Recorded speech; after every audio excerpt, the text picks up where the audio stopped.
Hey guys, welcome back to the podcast. Today we're talking about Pocketfuls of Peace. Simple stress-busting techniques you can do anywhere. So life can feel like a constant juggling act sometimes. Work deadlines, family responsibilities, unexpected hiccups, it all piles up, leaving us feeling frazzled and overwhelmed.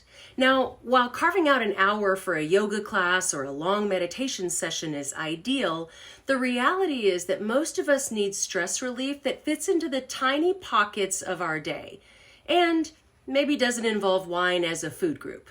Just saying. The good news is you don't need a special studio or hours of free time to dial down the stress response. There are simple, effective techniques you can weave into your daily routine, no matter where you are. Think of them as your personal, portable, stress-busting toolkit. We'll be looking at 4 types of strategies today related to breathing, mindfulness, physical release, and mental shifts.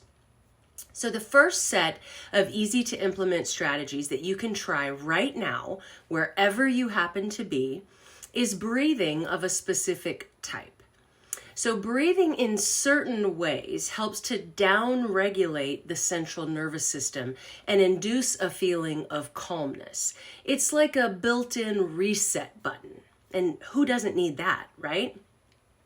So the first strategy is diaphragmatic breathing, also known as belly breathing, like what babies do, and then somehow, some way, we outgrow that as we get older.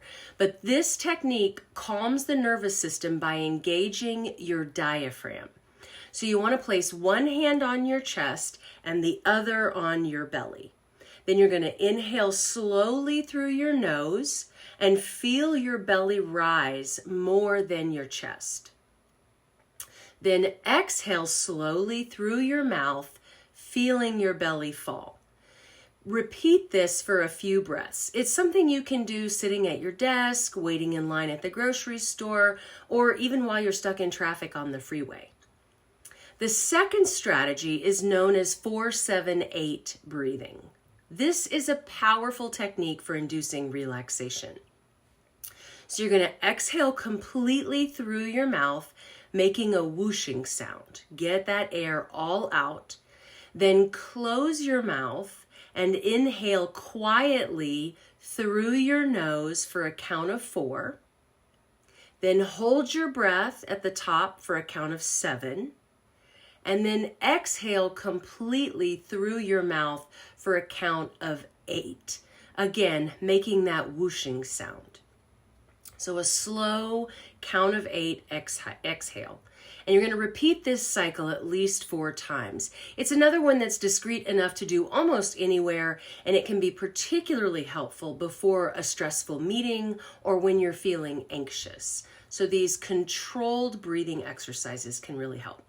The next set of strategies involves many mindfulness moments. Now, before you shut down, because I'm talking mindfulness and you don't have time to meditate or get into the woo-woo, let me clarify what mindfulness means to me.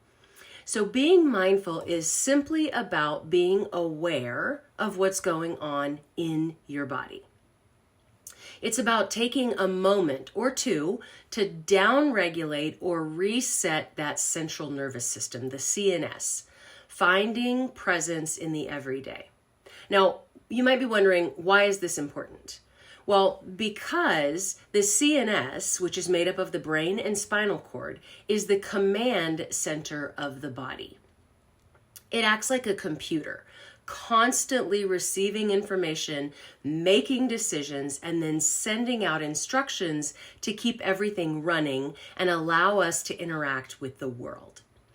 It controls cognitive or brain functions and physical functions as it analyzes information coming into us from the 5 senses. And it sends signals to various parts of the body to produce actions or responses. So it's the command center. It's in charge of everything. And what we know is that prolonged exposure to psychological, emotional, and or physical stressors can overwhelm the CNS. When this happens, it can lead to a state of CNS overload or CNS fatigue. This isn't a sudden catastrophic failure like a heart attack or a stroke, but rather a gradual decline in the nervous system's ability to function optimally due to excessive stimulation, stress, or overtraining. Now, when this happens, you could experience any number of things. You might feel fatigued and lethargic. You might see sleep disturbances. You might notice increased blood pressure or heart rate, maybe muscle pain and stiffness.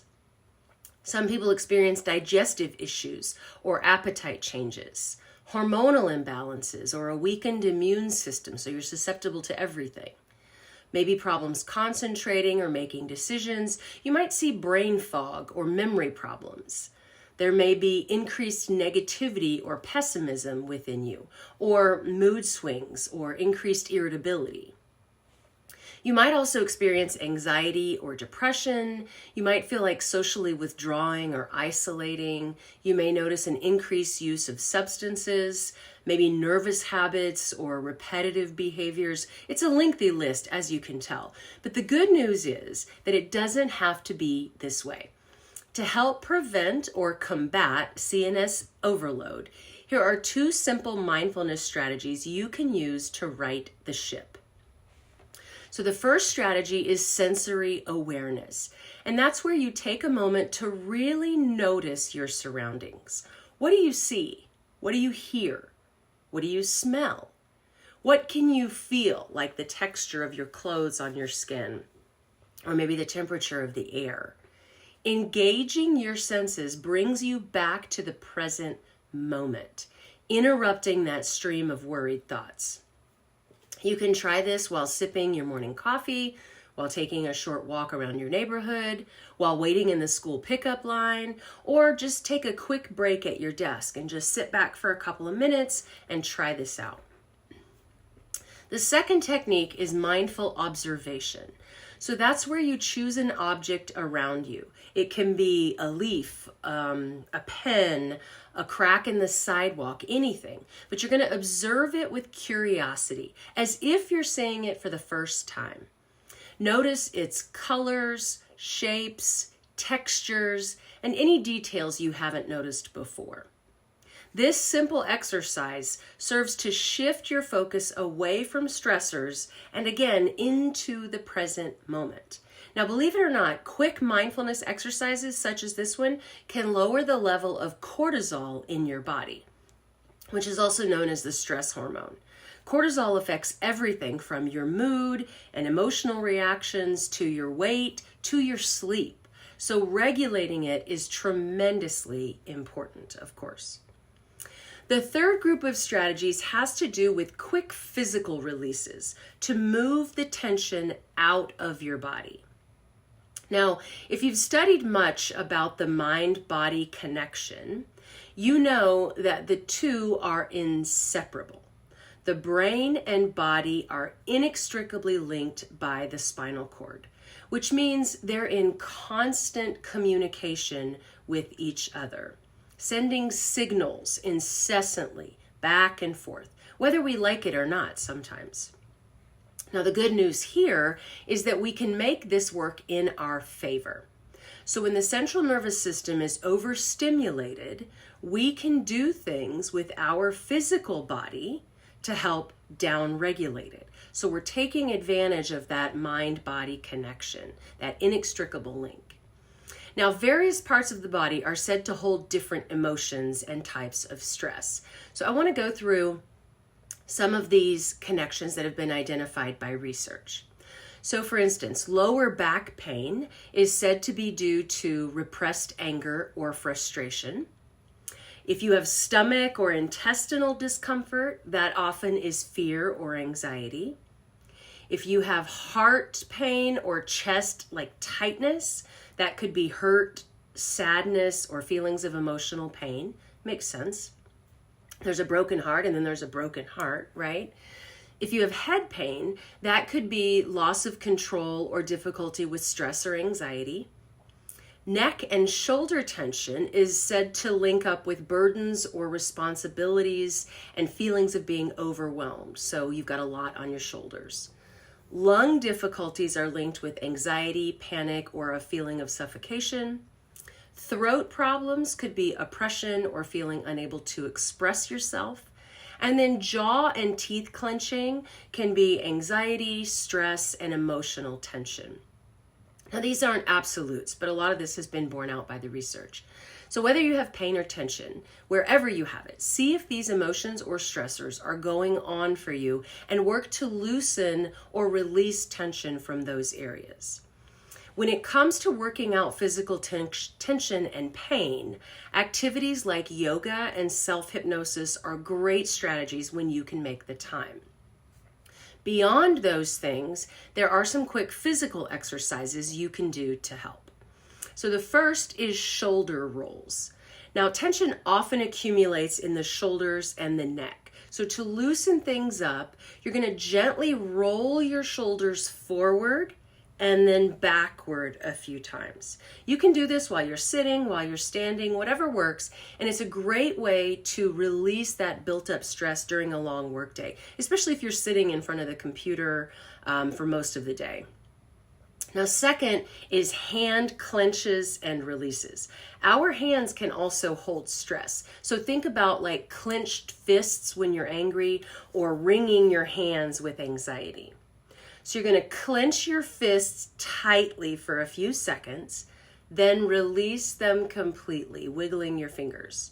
Again, you want to repeat this several times, and this can help release physical tension you might not even be aware of. And third is gentle neck stretches.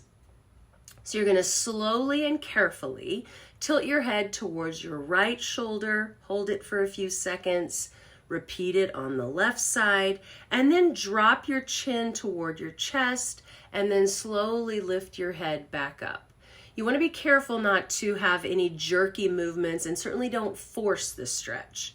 But these stretches can provide relief if you've been hunched over a computer or doom scrolling on social media on your phone for a while. We have this terrible posture a lot of times when we're at the computer or in front of a phone or iPad. The last set of strategies involves mental shifts to change your inner landscape. So let's start with a clarification of terms. So first off, I want you to understand that perspective is reality. Yes, perspective, not perception. Perception is the work of the five senses, what you perceive, what's the incoming information.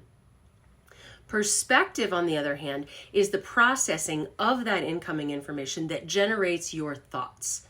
I talk all about this and the difference between the two in my upcoming book about getting out of your own dang way and getting on with your life. So stay tuned for that. But perspective is reality. The thoughts you live in create your reality. So if you can change your thoughts, you can quite literally change your life. So I'm going to give you 3 ideas for doing just that. First is positive affirmations. You want to have a few short positive statements ready to go in your phone, on your mirror, on the back of a business card in your wallet, whatever. But these statements have to be true and believable. If you don't think the affirmation is accurate, it won't work. This is why affirmations don't work for a lot of people. You have to be realistic and stay honest with yourself.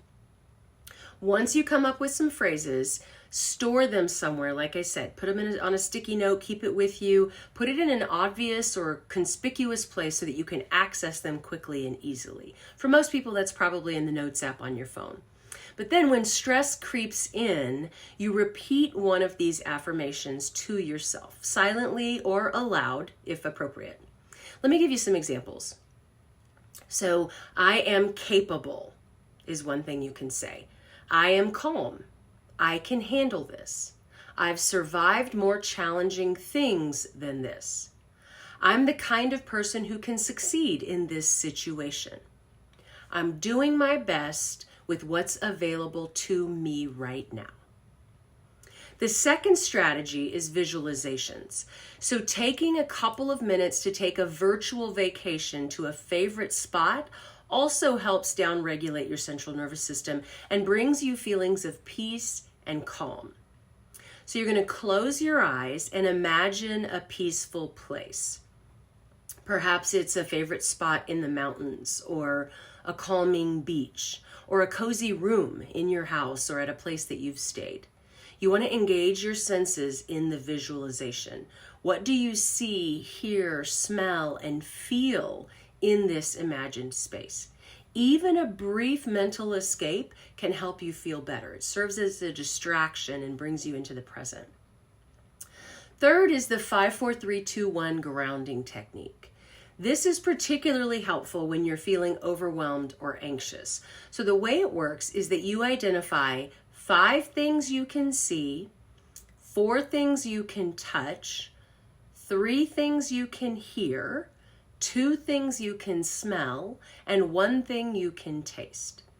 This is another mindfulness technique that anchors you in the present moment by engaging your senses. When you have your senses truly engaged, you have to focus in the present and not be worrying about this or that or thinking about 16 other things.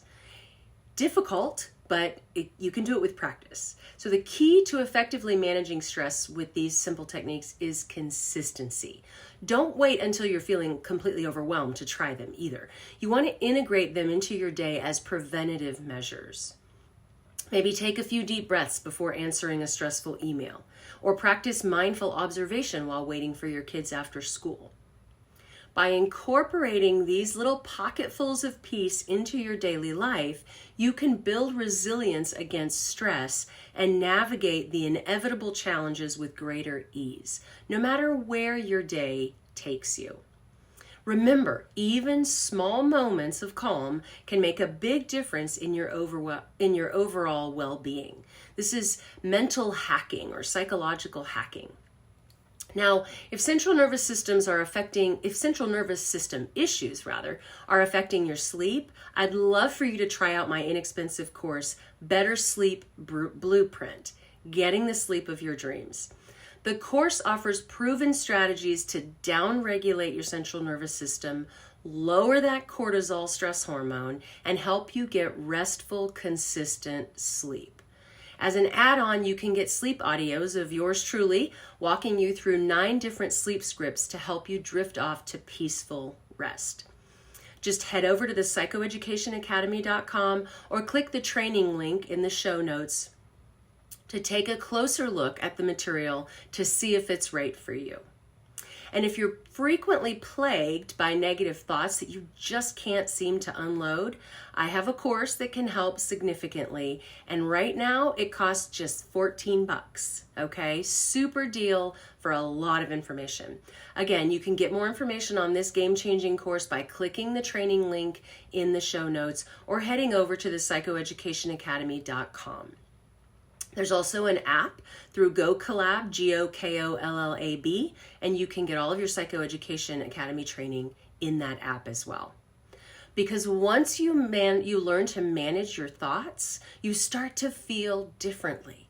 And when you feel differently, you act differently. And that is where the real change begins.